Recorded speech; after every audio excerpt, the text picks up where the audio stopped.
نبروکه باشربانیا زاخو پلاوی هاتا گورین پلا ایک بو پلا نایاب جاری بری از بحثی بکم ادویت با هفته یاد کردم که بابت چاچه بو راستی ابدا مگ بو کار سرنده هات بو کردن کمبونه که هات بو ریک خستن دیوانا پارزگاه پامادبونا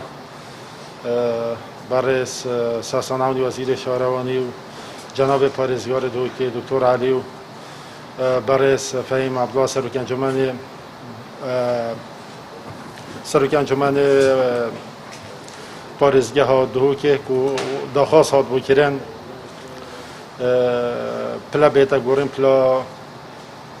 زاخو چند باشربانی کدی که بهنه گهرین ها شوی باشربانی دیل پارزگاه دی نویسار اکلای پارزگاه و بمهاد با راسته کردن ماشی او نویسار راسته وزارت باشربانی کرد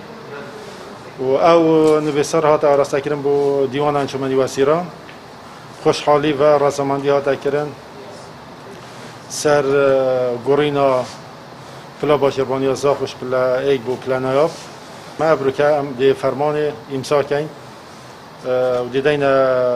تسلیم سروک باشربانی زاخو کن ابروکه و وک باشربانی که سر بخود شد کار خو انجام بده گل همیل انی پیوندی دار دیف رین ما و یاساین